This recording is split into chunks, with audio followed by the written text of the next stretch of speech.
السلام علیکم ورحمۃ اللہ وبرکاتہ۔ محترم ناظرین، آج ایک بہت ہی مشہور، بہت ہی اہم اور ضروری سوال اور اس کا جواب لے کر کے میں آپ کے سامنے حاضر ہوا ہوں۔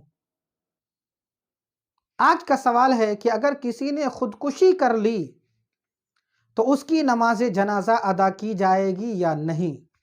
اس کی نماز پڑھی جائے گی یا نہیں پڑھی جائے گی؟ مثال کے طور پر کسی نے تالاب میں کود کر کے اپنی جان دے دی،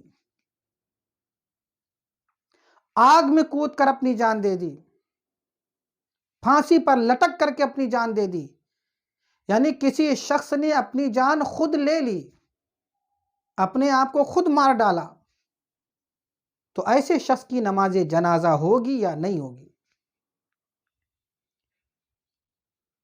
تو ہم اور آپ اس کا جواب اس طریقے سے جان لیں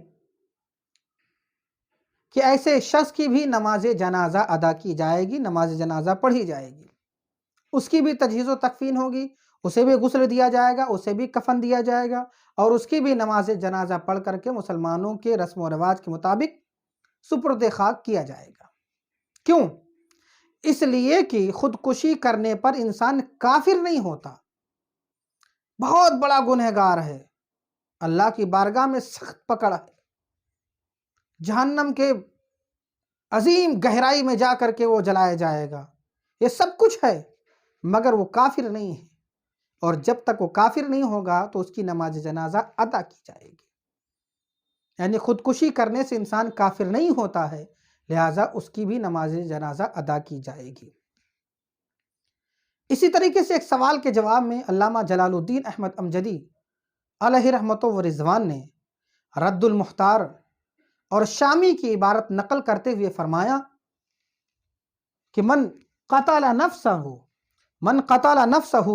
ولو عمدا یغسل ویصلی علیہ، من قتل نفسہ ولو عمدا یغسل ویصلی علیہ، جس شخص نے اپنے آپ کو قتل کر دیا تو اس کو غسل دیا جائے گا اور اس کی بھی نماز جنازہ ادا کی جائے گی۔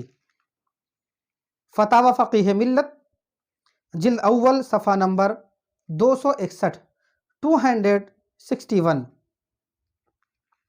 اور اسی طریقے سے علامہ امجد علی علیہ رحمۃ الرضوان حضور صدوق الشریعہ علیہ رحمہ فرماتے ہیں کہ جس نے خودکشی کی، حالانکہ یہ بہت بڑا گناہ ہے، جس نے خودکشی کی حالانکہ یہ بہت بڑا گناہ ہے، مگر اس کے جنازے کی نماز پڑھی جائے گی اگرچہ قصداً خودکشی کی ہو۔ بہار شریعت حصہ 4 صفحہ نمبر 147 147۔